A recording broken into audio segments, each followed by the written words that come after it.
1918 թվականի մայիսի վերջին Անդրկովկասի արևելյան շրջաններում բնակվող կովկասյան թաթարները կամ կովկասյան թուրքերը հռչակեցին պետություն այն անվանելով Ադրբեջան։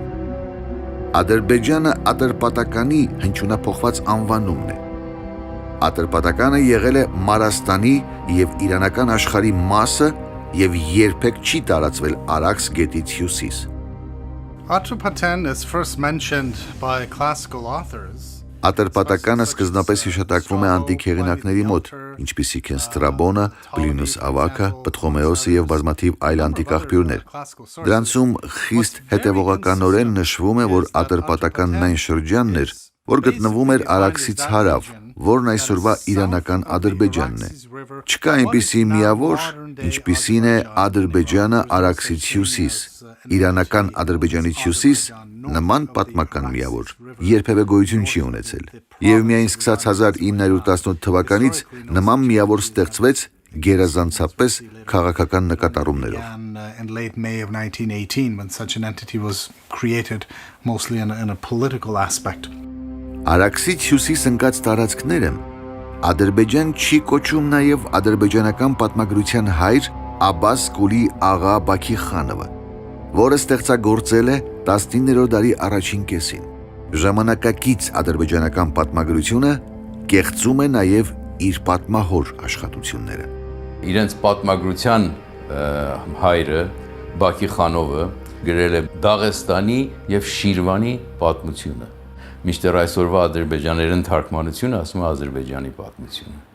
Երկու լրիվ տարբեր անվանումներ իրենց պատմության հիմնադիրն է դրել այս երկրի անունը։ Նա միշտ խոսում է Ատրպատականի և Հայաստանի մասին, Ատրպատականի Արաքսից հարավ գտնվող Ատրպատականի մասին, մինչդեռ ադրբեջաներեն այսօրվա թարգմանությունների մեջ այդ անունները հանված են։ Երբևէ Արաքսից հյուսիս գտնված տարածքը չի կոչում Ատրպատական կամ Ադրբեջան, այլ Շիրվան և Դաղեստան։ Իր հուշերում հայտնի գեներալ քաղաքացիական պատերազմի տարիներին Ռուսաստանի գերագույն տիրակալի պարտականությունների ժամանակավոր պաշտոնակատար Անտոն Դենիկինը գրում էր. Ադրբեջանական հանրապետությունում ամեն ինչ արհեստական էր, ոչ իսկական, սկսած անվանումից, որը վերցված էր Պարսկաստանի նահանգներից մեկից։ Արհեստական տարածք, որն ընդգրկում էր լեզգիական Զաքաթալան, Բաքվի և Ելիզավետպոլի հայ-թաթարական նահանգները և ռուսական Մուղանը, և միավորված թուրքական քաղաքականությամբ, որպես պանթյուրքիզմի հենակետ Կովկասում։ Արհեստական պետականություն։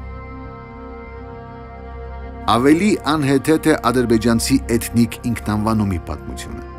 Մինչև 1936 թվականը նրանց կոչում էին կովկասյան թաթարներ կամ կովկասյան թյուրքեր։ Հենց այդպես էին նրանք կոչվում 1926 թվականի ԽՍՀՄ մարդահամարի ժամանակ։ Եվ միայն 1936 թվին ԽՍՀՄ նոր սահմանադրության ընդունումից առաջ Ստալինի հրամանով Ադրբեջանի թյուրքերեն լեզուն վերանվանվեց ադրբեջաներեն, իսկ ադրբեջանի թյուրքերը ադրբեջանցի։ Այդպիսին է իրականությունը։ Ժողովրդի ինքնանվանումը ստեղծվել է հարևան Իրանից գողացված Ադրբեջան անվան հիմքի վրա Ստալինի հրամանով։ Անդրկովկասի արևելքը Ադրբեջան կոչելով պանթուրքիստ գործիչները հեռահար նպատակ ունեին այն հայտարարել հյուսիսային Ադրբեջան, իսկ հետագայում դրանից և իրանական Ադրբեջանից ստեղծել մեկ թուրքական պետություն։ Այսօր այդ ուղղությամբ քայլերն ավելի ակտիվացել են։ Եվ պատահական չէ, որ ապօրինի հիմքի վրա ստեղծված պետությունը նույնչափ ապօրինի հավակնություններ ունի հարևան երկրների նկատմամբ, որոնց ժողովուրդները բնիկ են և ունեն իրենց հողի հետ կապված հազարամյակների պատմություն։ 1968 թվականին Երևանում նշվեց մայրաքաղաքի 2750-ամյակը, ինչը դարձավ ավանդական։ Ամեն տարի հոկտեմբեր ամսին հայերը նշում են իրենց մայրաքաղաքի տոնը։ Դրան հակադրվելու և Երևանի պատմությունը կեղծելու միտում ուներ Ադրբեջանի մայրաքաղաք Բաքվում 2011 թվականին Երևանի բերդի 500 ամյակը միջոցառումը, որը հովանավորում էր Ադրբեջանի նախագահ Իլհամ Ալիևը։ Ադրբեջանցիներն ասում են, թե իբր Երևանը հիմնել է 16-րդ դարի սկզբին Ռևան Գուլի խանը, որի անունից էլ գալիս է Երևանի անվանումը։ Առնվազն տգետ պետք է լինել նման բան ասելու համար, քանի որ 16-րդ դարից առաջ մի քանի տասնյակ անգամ հիշատակվում է Երևանն իր բերդով։ Հիշենք, որ դեռևս 7-րդ դարում Երևանի բերդը դիմադրում է արաբներին մնալով աննվաճ։ 1387 թվականին պայքարում է Լենգ Թեմուրի դեմ։ Ի վերջո ինչպես կարող էր Երևանը հիմնվել 16-րդ դարի սկզբին եւ անվանակոչվել Ռևան Գուլի խանի անունով, երբ դրանից 2 դար առաջ 14-րդ դարի առաջին կեսին մոնղոլ տիրակալներ Աբու Սաիդը եւ Անուշիրվանը դրամներ են թողարկել Երևան քաղաքում, նշելով դրանց վրա քաղաքի անունը։ Պետական մակարդակի բարձրացված ադրբեջանական կեղծարարությունը չի սահմանափակում միայն մայրաքաղաք Երևանի պատմության կեղծումով, այլ վերաբերում է ամբողջ Հայաստանին եւ հայ ժողովրդին։ Դեռևս 1990-ական թվականներին Ադրբեջանի նախորդ նախագահը Հեյդար Ալիևը, որը ներկայիս նախագահի հայրն էր, հանձնարարեց ադրբեջանցի պատմաբաններին կեղծել եւ վերաշարադրել տարածաշրջանի պատմությունը հօգուտ Ադրբեջանի։ Կեղծարարությունն Ադրբեջանում դարձել է պետական պարտադրանք։ В Азербайджане вот еще со советских времен Ադրբեջանում դեռևս խորհրդային ժամանակներում եղել է լավ դպրոց, սակայն դժբախտաբար այն զգալի չափով ճնշված է։ Այն մարդիկ, որոնք ընդհանրապես համարձակվում են ինչ-որ բան ասել, նրանց հետապնդում են։ Հետապնդում են մարդիկ, որոնց նշանակել են քաղաքական մոտիվներով եւ որոնք բավականին հեռու են գիտությունից։ Սա ցավոք ներկայիս ադրբեջանական գիտության խնդիրն է, ներկայիս հումանիտար գիտության խնդիրը։ Միայն այն բանի համար, որ մարդը պատմական օբյեկտիվ փաստերի հիման վրա եկել է ինչ-որ եզրակացությունների, եթե այդ եզրակացությունները ձեռնտու չեն քաղաքական ղեկավարությանը, դա դեռ պատճառ չի նրան հետապնդելու։ Անցյալում գիտությունը կրոնի աղախիններ, իսկ հիմա դարձնում են քաղաքականության։ Պետական մակարդակի կեղծարարության արդյունքում ադրբեջանական հայտարարվեցին ոչ միայն հայկական հողերն ու մշակույթի հուշարձանները, այլև մյուս ժողովուրդների պատմությունն ու մշակույթը։ Օրինակ, Պարսկաստանի Սեֆեֆյան թագավորությունը հայտարարվեց ադրբեջանական պետություն, իսկ միջնադարի աշխարհահռչակ պարսիկ բանաստեղծ Նիզամին ադրբեջանցի թուրք։ Նիզամիի հետ կապված վերջերս իմացվեց, որ նրա գերեզմանին գրված պարսկերեն բանաստեղծությունները ջնջվել են։ Նույն ինքը Նիզամին, երբ կենդանի էր, նրան խնդրեցին, որ մի բանաստեղծություն ասի թուրքերենով, եւ նա այս 2 բեյթով պատասխանեց. Թուրքի վարքը մեզ հարիր չէ, թուրքերեն խոսքը մեր գինը չէ, թե նա ով ազնվազարմ է, նրան ազնիվ խոսք է հարիր։ Այսինքն դա նշանակում է, որ ես պարսիկ եմ եւ պետք է պարսկերեն խոսեմ, իսկ ինձ հարիր չէ, որ վայրի թուրքական լեզվով խոսեմ։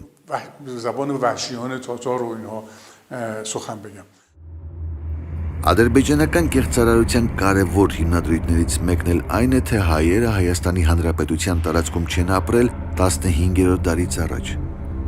Ասվածի անհեթեթությունը հասկանալու համար բավական է մի հայացք գցել աշխարհի նշանավոր քարտեզներին, որոնց հեղինակներն ու հրատարակիչները ի դեպ հայեր չեն։ Հերոդոտոսը իր աշխատանքների մեջ նշում է Հայաստանը, նշում է նրա գտնված վայրը, Տիգրիսի եւ Եփրատի գետերի շրջապատում ներսում դրանցից հյուսիս գտնված տարածքը, իսկ գերմանացի եւ անգլիացի քարտեզագետները, որ տարիներ հետո նրա բացատրությունների վրայով կառուցել են աշխարհի քարտեզը, գծել են աշխարհի քարտեզը, աշխարհի քարտեզում նրանք նշել են Հայաստան, Արմենիա անվանումը, համարյա աշխարհի կենտրոնում է գտնվում։ Իսկ Էրատոսթենեսը, որ շուրջ 3-րդ դար մեր թվականությունից առաջ հայտնի հույն աշխարհագրագետ եւ պատմաբան էր, նա իր աշխարհի պատմությունների իր բացատրությունների մեջ նույնպես նշում է Հայաստանի անունը եւ նրա գրվածների հիմունքների վրա պատրաստած քարտեզները ինչպես նաև մյուս հայտնի հույն աշխարհագրագետների, մասնագետների պատրաստած գրած գրությունների հիման վրա պատրաստված քարտեզները բոլորը կենտրոնում ունեն Հայաստանը։ Այս շարքը կարելի է երկար շարունակել ու դիտել հին ու միջին դարերի նշանավոր հեղինակների քարտեզները՝ Ստրաբոն, Պտղոմեոս, 10-րդ դարի արաբ աշխարհագիր Ալ-Իսթախրի։ Դրանցում Հայաստանը մշտապես հիշատակվում է Սև, Կասպից և միջերկրական ծովերի միջև։ Իսկ որտեղ է Ադրբեջանը։ Ադրբեջան ատրպատականը մարապարսկական շրջան է, որը երբեք չի տարածվել Արաքսից հյուսիս։ Դա վկայվում է անգամ մահմեդական աշխարհագիրների տվյալներով։ Իսլամական քարտեզները, որ բնականաբար պետք է բարեկամ լինեն, իրենց իսլամ երկրներին ավելի կարևորություն տան, այդպես էլ են։ Նրանց Բալխի դպրոցի քարտեզներում մեկ քարտեզ կա, որը կոչվում է Ադրբեջանը, Աղվանքը եւ Հայաստանը։ Այս քարտեզում Արաքսից հարավ արևելյան շրջանը կոչվում է Ադրբեջան, այսինքն մեր անվանումով Ատրպատական, դրանից հյուսիս, արևմուտք եւ արևմուտք գտնվում է Արմենիստանը, որը Հայաստանն է, իսկ Քուրի եւ Արաքսի գետերի շրջանում, Քուրից էլ մինչև ավելի հյուսիս, մինչև Դերբենդ, կոչվում է Աղվանք, Առան արաբերենով։ Երբևէ Ատրպատական Ադրբեջան անունը Արաքսից հյուսիսի վրա չի դրվում։ Որևէ իսլամական քարտեզում ընդհուպ մինչև 1918 թվականը։ با هدف جدا کردن از آذربایجان ایران و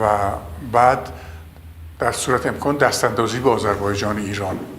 Դուք գիտեք, որ այդտեղի անունը Առանն է եղել, եւ բոլոր հին գրվածքներում այդտեղը գտնում ենք Առան անվամբ, եւ Ադրբեջանը Արաքս գետի ներքևն էր։ Նույնիսկ հենց ներկա ժամանակներում էլ այս կողմի Ադրբեջանի տարեցները այնտեղի համար չեն ասում Ադրբեջան, այլ ասում են Առան,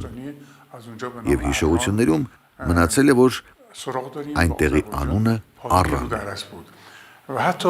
در همین زمانه ما هم کهنسالان آذربایجان این سو هیچ وقت نمیگن اونجا رو آذربایجان، میگن آران. Պատմության ադրբեջանցի կեղծարարներն իրենց հորինվածքներում ավելի քան զավեշտալի են դառնում պնդելով, թե իբր հայերը կապ չունեն Արմենիայի հետ, քանի որ նրանք իրենց երկիրը կոչում են Հայաստան։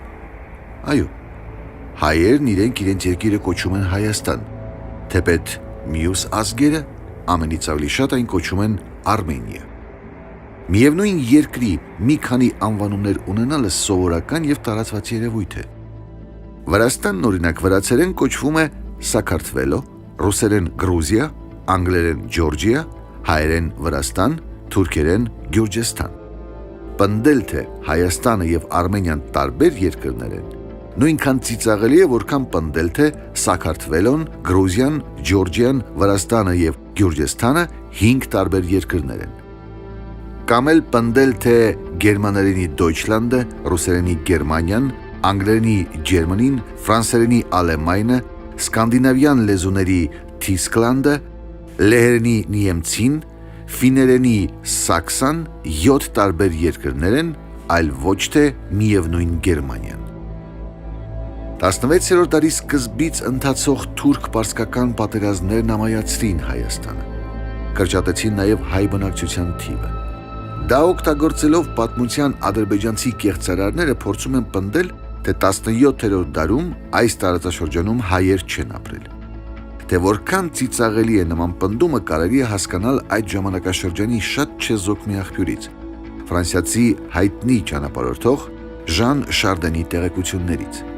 1673 թվականին, լինելով Երևանում, որն այդ ժամանակ գտնվում էր Պարսկաստանի տիրապետության տակ, նա նկարել է քաղաքը, իսկ նկարն իր հուշագրությունների գերմաներեն հրատարակության մեջ զետեղելով այն վերնագրել է Երևան, Հայաստանի մայրաքաղաքը։ Շեշտենք, Հայաստանի, այլ ոչ թե որևէ այլ երկրի։ Երևանի պատմությունը խեղաթյուրելու նպատակով ադրբեջանցի կեղծարարները փորձում են օգտագործել ռուսական կայսրության թողարկած Երևանի գրավման համար հուշամեդալը եւ ռուս մարտանկարիչ Ֆրանս Ռուբոյի Երևանի բերդի գրավումը 1827 թվականի հոկտեմբերի 1-ին կտավը։ Քանի որ դրանցում Երևանը ներկայացված է մզկիթներով, ադրբեջանցի կեղծարարները եզրակացնում են, թե Երևանը եղել է ադրբեջանական քաղաք։ Նման անլուրջ տրամաբանությամբ ամբողջ մահմեդական աշխարհը պետք է հայտարարել ադրբեջանական։ Ֆրանս Ռուբոյի կտավը ստեղծվել է 1893 թվականին։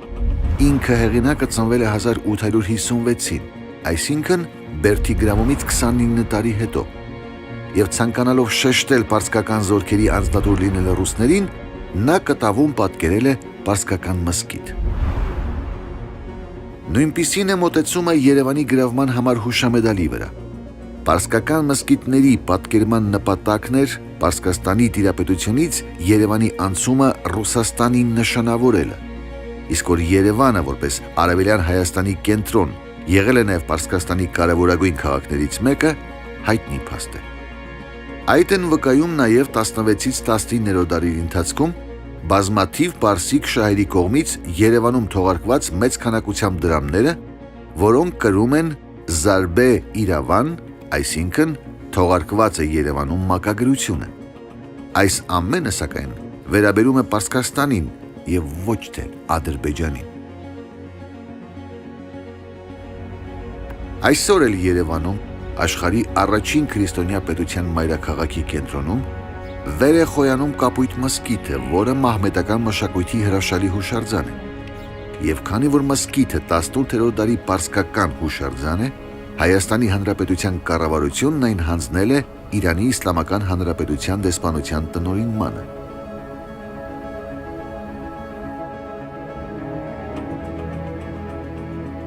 Նույնպիսի արդար մոտեցում է ցուցաբերվել նաև Երևանի մերձակայքում գտնվող մեկ այլ մահմեդական հուշարձանի նկատմամբ։ 1413 թվականին կառուցված թուրքմենական Կարակոյունլու պետության դարաշրջանի դամբարանը հանձնվել է Թուրքմենստանի դեսպանատան տնօրինմանը։ Իդեպ, թուրքմենական Կարակոյունլու պետությունը ևս ադրբեջանցի կեղծարարները հայտարարում են ադրբեջանական։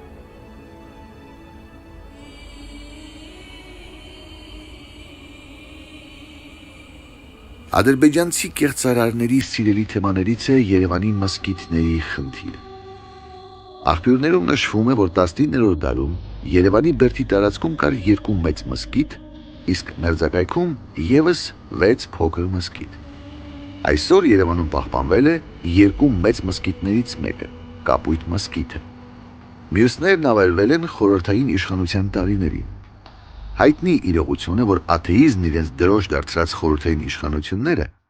ամբողջ ԽՍՀՄ-ի տարածքում տասնամյակներ շարունակ ավերում էին հավատքի տաճարները։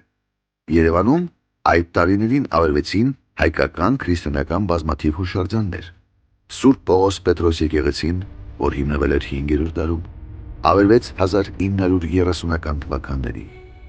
Երևանի կենտրոնում ոչնչացվեց 12-ից 13-րդ դարերի կառույց կաթողիկե Սուրբ Աստվածածին Վեհաշուկ եկեղեցին։ Ավերվեցին Սուրբ Գրիգոր Լուսավորիչ, Գեթսեմանի, Սուրբ Սիմոն Ծերունի, Մլերի եկեղեցիները, Կոզերնի միջնադարյան գերեզմանոցը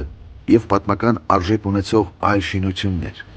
1938 թվականին, չնայած հայ մտավորականության բազմաթիվ դիմումներին ու բողոքներին, իշխանություններն ավերեցին Երևանի բերդի պահպանված հատվածները, տեղում կառուցելով գինոգործարան։